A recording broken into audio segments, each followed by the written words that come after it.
Dan penumpang mereka itu rata-rata adalah anak-anak SMA yang memang tidak tahu apa-apa.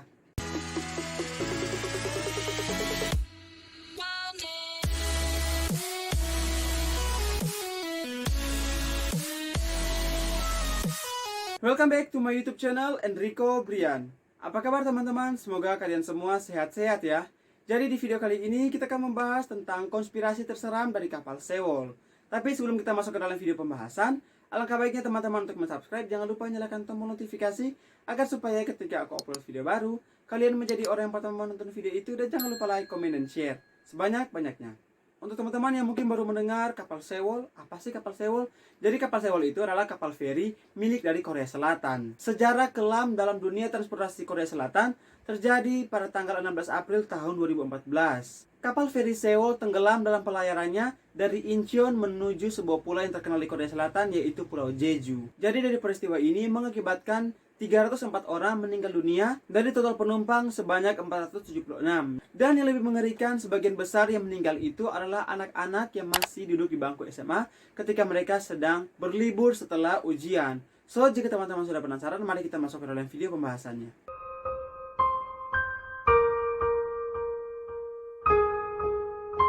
Kapal Sewol ini dibuat pada tahun 1994 oleh perusahaan Chonghenji Marine dan dibeli pada tahun 2012. Setiap pekan, kapal feri Sewol ini diketahui melakukan 3 perjalanan pulang pergi dari Incheon menuju Jeju. Setelah dilakukan investigasi pada tanggal 17 April 2014, pasukan penjaga pantai Korea Selatan menyimpulkan bahwa berbelok tanpa sebab dan tiba-tiba menjadi salah satu faktor utama sampai kapal feri Sewol ini bisa tenggelam.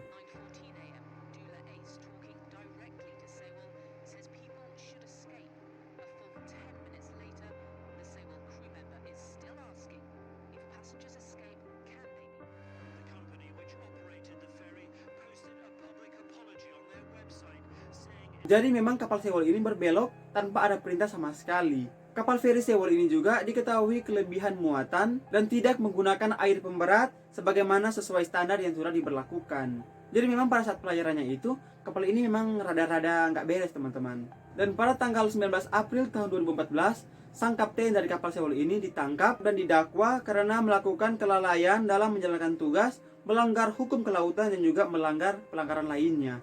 Dan memang yang masih membuat orang-orang bertanya-tanya, kenapa pada saat itu sang kapten hanya menyuruh anak-anak itu tinggal di dalam kapal. Kalian bisa bayangin saat kapal yang akan tenggelam itu dan sang kapten menyuruh anak-anak itu diam di dek bawah. Padahal kan sebenarnya untuk mengevakuasi orang harus anak-anak itu diangkat ke atas untuk mendapatkan pertolongan.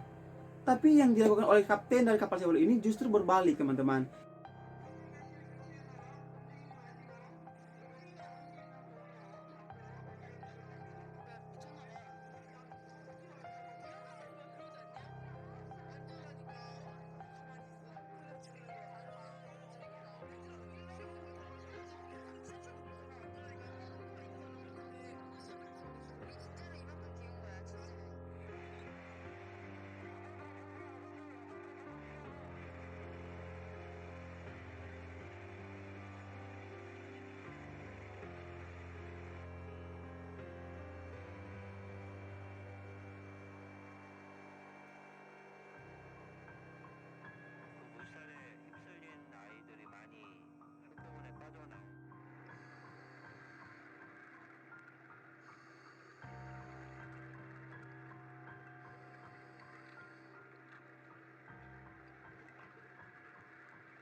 Dan bahkan ketika anak-anak yang sedang berada di dek bawah meminta pertolongan, mereka hanya menaruh tangan mereka di jendela, namun tidak ada respon dan tidak ada bantuan yang datang kepada mereka.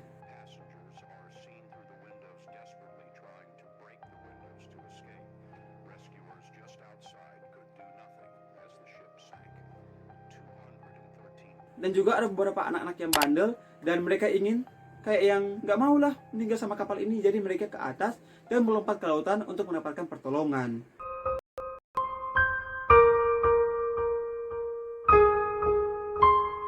Dan yang paling membangkangkan adalah di mana ketika peristiwa itu terjadi, sang presiden Korea Selatan tiba-tiba menghilang tanpa ada kabar. Jadi pada saat itu, kapal Sewo dilaporkan tenggelam pada jam 9 pagi dan sang presiden nanti tiba di tempat kejadian perkara pada jam 5 sore. Dan mungkin teman-teman mengatakan bahwa oh mungkin sang presiden sedang melakukan tugas negara atau mulai rapat. Namun sayangnya sementara kejadian, sang presiden sementara melakukan perawatan kecantikan VVIP di salah satu hotel berbintang yang ada di kota Seoul. Kalian bayangkan, anak-anak yang sementara berjuang untuk mendapatkan hidup mereka, namun sang presiden sementara asik-asiknya melakukan perawatan. Mungkin kalian bertanya, di mana sih cerita konspirasinya? Percaya atau tidak, ibu presiden Korea Selatan pada saat itu memiliki orang kepercayaan yang bernama Choi Soon-sil. Nah, ayah dari si ibu Choi ini ternyata adalah seorang pemimpin pemujaan kultus samanistik. Nah, ayah dari si Choi ini ternyata dipercaya bisa berkomunikasi dengan arwah orang yang sudah mati. Apa sih hubungan tenggelamnya kapal Sewo dan juga orang yang bisa berbicara dengan arwah orang mati? Hubungannya cukup menyeramkan teman-teman. Jadi ayah dari Presiden Park ini mengikuti aliran ini karena dia ingin berhubungan dengan arwah istrinya yang sudah meninggal. Namun sayangnya pada tahun 1979, ayah dari Presiden Park ini meninggal karena dibunuh. Pada saat ayahnya meninggal, Presiden Park pada saat itu baru berusia 27 tahun. Dan pada saat itulah dia mulai berhubungan dekat dengan ibu Choi. Dan seperti di awal tadi bahwa si Choi ini memiliki seorang ayah, yaitu seorang pemimpin dari sebuah kultus. Dan dari situlah hubungan mereka semakin dekat sampai pada akhirnya Presiden Park dilantik menjadi presiden. Dari situ orang-orang langsung berspekulasi dan mengatakan bahwa sebenarnya tenggelamnya kapal Seoul ini adalah semacam acara ritual atau tumbal daripada Presiden Park ini. Dan ada beberapa laporan bahwa sebenarnya tenggelamnya kapal Seoul ini bukan baru pertama kali, melainkan ada beberapa kali ritual-ritual yang sudah diikuti oleh Presiden Park ini. Itulah pembahasan kita tentang konspirasi tenggelamnya kapal Seoul. Dan aku mau ngingetin kepada teman-teman bahwa ini hanyalah sebuah video konspirasi. Jadi untuk percaya atau tidak, itu tergantung teman-teman. Oke, kita sudah berada di ujung video. Terima kasih kalian sudah nonton videonya. Jika kalian suka silahkan di like. Mohon maaf jika salah kata saya. Untuk kritik dan saran silahkan komen di bawah. Untuk ide-ide video selanjutnya silahkan di email di bawah ini atau yang ada di deskripsi box. Dan see you in the next video guys. Salam perdamaian. Dadah.